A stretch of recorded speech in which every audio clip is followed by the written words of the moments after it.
विद्या ददाति विनयं विनयात् याति पात्रताम् पात्रत्वात् धनमाप्नोति धनात् धर्मः ततः सुखम। अर्थात विद्या ददाति, विद्या देती है। क्या देती है? विनम्रता, विनयम। विनयात् याति पात्रताम, विनम्रता से, विनयात अर्थात विनम्रता से, याति आती है, पात्रताम योग्यता, पात्रता योग्यता। पात्रत्वात् धनमाप्नोति, पात्रत्वात् माने योग्यता से धनम, धन आपनोति प्राप्त होता है, योग्यता से धन प्राप्त होता है। धनात् धर्म, धन से धर्म होता है। अगर हमारे पास धन है तभी हम किसी भी प्रकार के धर्म का पालन कर सकते हैं। ततः सुखम, ततः माने अर्थात धर्म से, धर्म अगर आप कर रहे हैं तो आप सुखी हैं। धर्म से तात्पर्य केवल जो सनातन धर्म है, मुस्लिम धर्म है, इन सब धर्मों की बात ही नहीं है। जैसे अगर मैं एक महिला हूँ तो मैं माँ हूँ, माँ के धर्म का अगर मैं भली भांति पालन करना चाहती हूँ तो मेरे पास धन होना अति आवश्यक है।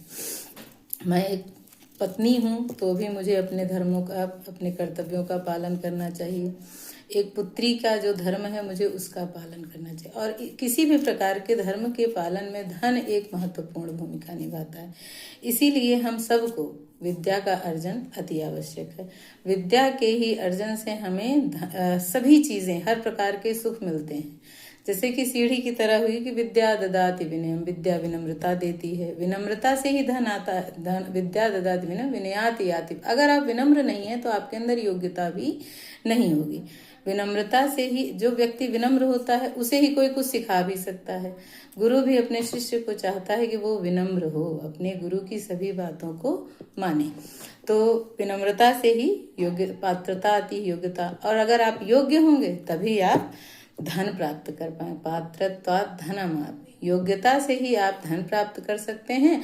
और धनात् धर्म, अगर धन है तो आप सब हर प्रकार के धर्म का भली भांति पालन कर पाएंगे। और जब आप अपने धर्म का अच्छी तरह पालन कर पाएंगे तब आप सुखी रहेंगे। इस प्रकार संपूर्ण सुख का आधार विद्या सिद्ध होती है। इसलिए सभी बच्चों को विद्या अर्जन करना चाहिए। अपनी उम्र पर जिस क्लास में आपको रहना चाहिए उसमें रहिए, उसमें मेहनत करिए और उस क्लास के संपूर्ण पाठ्यक्रम को समय से पूरा करिए। क्योंकि जो पाठ्यक्रम आपको जिस क्लास में पढ़ना है, अगर आप उस क्लास में उसको नहीं पूरा करते हैं तो फिर वो आपके लिए बोझ हो जाता है और अगली क्लास को सीख पाना आपके लिए कठिन हो जाएगा। इसलिए हर बच्चे को चाहिए कि वो अपनी क्लास के पाठ्यक्रम को महीने में जितना पाठ्यक्रम पूरा करना चाहिए वो कम्प्लीटली हमेशा रेगुलर करता रहे, और तब पढ़ाई बोझ नहीं बनती। लगातार थोड़ा थोड़ा आप रोज करते रहेंगे तो बराबर आपका सिलेबस तैयार रहेगा, आपके लिए कोई भी पढ़ाई कठिन नहीं होगी। गार्जियन के लिए भी मेरा थोड़ा सा ये संदेश है कि वो भी अपने बच्चों पर इस चीज़ का ध्यान रखें कि समय से बच्चों का प्रवेश विद्यालयों में कराएं। और साथ ही इस चीज़ का ध्यान रखें कि बच्चा कभी भी विद्यालय ना छोड़े बिना किसी का विशेष कारण के। बहुत ही कठिन परिस्थिति हो तभी बच्चों को विद्यालय न भेजें, अन्यथा रेगुलर बच्चों को स्कूल भेजना चाहिए। क्योंकि प्रतिदिन कुछ ना कुछ विद्यालय में बच्चों को मिलता है, और अगर वो एक दिन का भी कोई भी सिलेबस छूट जाता है कुछ भी, तो फिर वो उतना पीछे चला जाता है जिसको पूरा करना बहुत ही कठिन काम है। बच्चे को फिर एक्स्ट्रा एफर्ट करना पड़ेगा तभी जाके वो उस चीज़ को पूरा कर पाएगा।